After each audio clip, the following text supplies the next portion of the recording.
Thank you, Mr. Minister. I'm Amoy, a press officer of the Iranian Embassy. Thank you for Sosakova Peace Foundation to follow up the peace issue regarding to the Middle East. I hope that this session can help to the peace. But I think that some part of your presentation was not fair and it was against my country policies. And I think that you have mentioned about the different issues inside the Middle East, such as Daesh or different terrorist group. But I think that you should mention the two different other issues. One is related to the ideology of the terrorist group. You should know that most of these groups are ideologized by some radical thoughts that most come from your country. Another issue is related to the democratic trends. You mentioned that in some countries there are some terrorist groups that are just 50,000.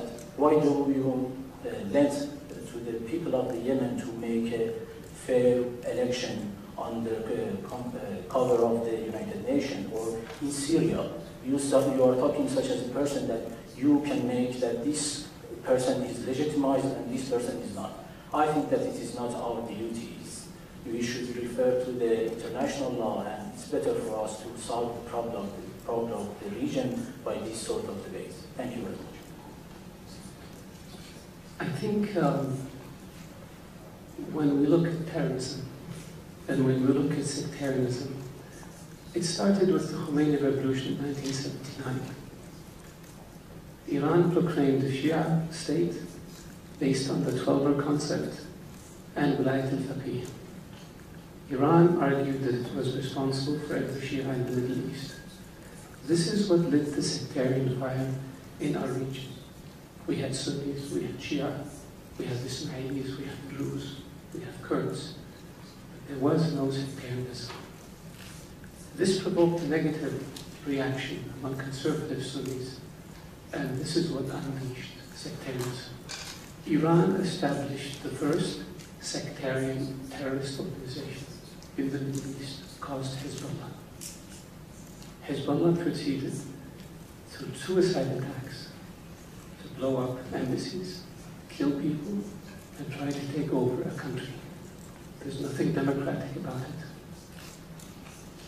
The Houthis in Yemen are 50,000.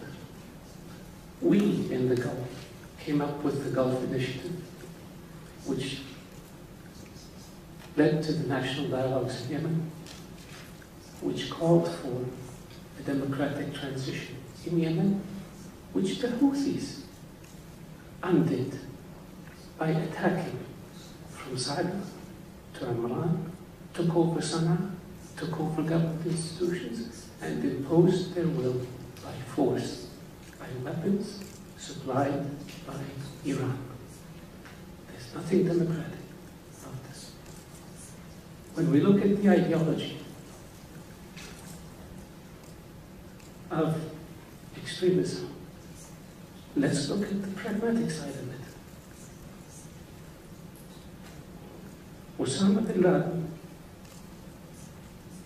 was dealing with Iran in the 90s and with Hezbollah. After 9/11, Al-Qaeda's senior operatives went to Iran, including Sa'd bin Laden.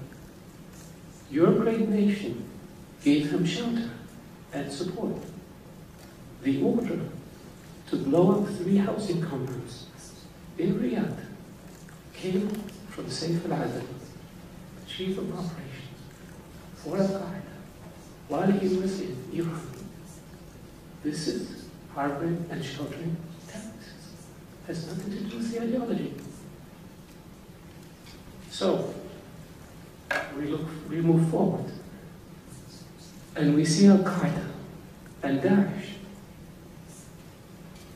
Not one of them has attacked Iran. Why? Everybody else was attacked by them.